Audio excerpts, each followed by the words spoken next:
Finally launch করে দিল Realme 665।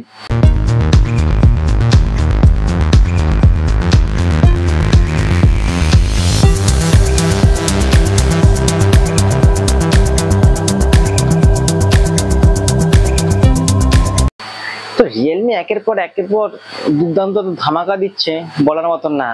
মার্কেটে বা রিয়েলমি জিতবে। তো চলো জেনে নিই রিয়েলমি 665 এর কি কি ফিচার্স আছে। বাট সবার আগে একটা কথা বলে দিই যে রিয়েলমি এই যে ফোনটা আছে, এই ফোনটির দাম একটু কমের মধ্যে বেস্ট এভার ফোন। আমি সব থেকে বলবো বেস্ট ফোন। যে আগেকার দিনে, আজ থেকে যদি 4-5 বছর আগেকার দিনে, 4-5 বছর না 2-3 বছর আগে যদি তুলনা করি, এই রেঞ্জের মধ্যে এরকম কোনো ফোন পাওয়া মুশকিল ছিল।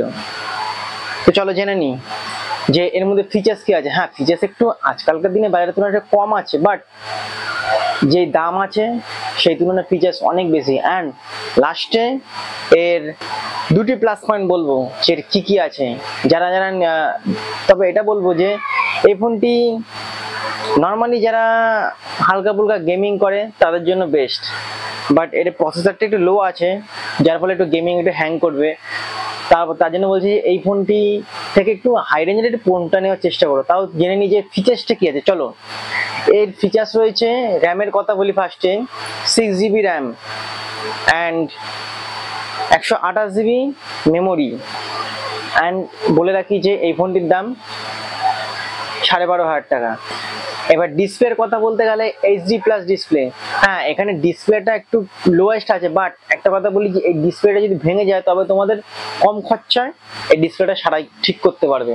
অ্যান্ড ক্যামেরার দিক থেকে বলি, এর ব্যাক ক্যামেরা রয়েছে 50 মেগাপিক্সেল ক্যামেরা, বাট ফ্রন্টে রয়েছে 8 মেগাপিক্সেল ক্যামেরা। ফ্রন্টে একটুখানি ঝাড় খেয়ে গেল। যাক, এই রেঞ্জের মধ্যে বেস্ট। এবার ব্যাটারির কথা বলি, ব্যাটারি হলো 5000 মেগাহার্জ। 12,500 টাকার মধ্যে 5000 মেগাহার্জ ব্যাটারি। কোন ফোন দেবে রে ভাই? রিয়েলমি দিচ্ছে। আশা করি এবার রিয়েলমি এইবার বাজিমাত করবে, সব ফোনকে এবার হারাবে। এবার প্রসেসরের কথা বলি, প্রসেসরটি লো আছে। তো প্রসেসর আছে ডায়মন্ডসিটি, মিডিয়াটেকের ডায়মন্ডসিটি 6300।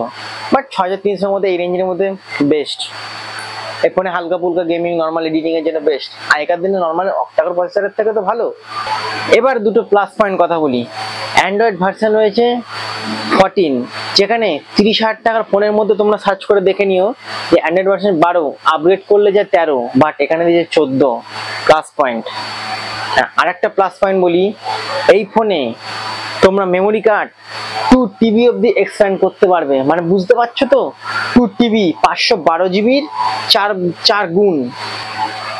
এই ফোনটি যারা নেবে ভাবছো তারা অবশ্যই নিতে পারো, বাট এটা আমি মনে করি সাইড ফোন হিসেবে রাখা ভালো, যেটা ব্লগিং এর ক্ষেত্রে।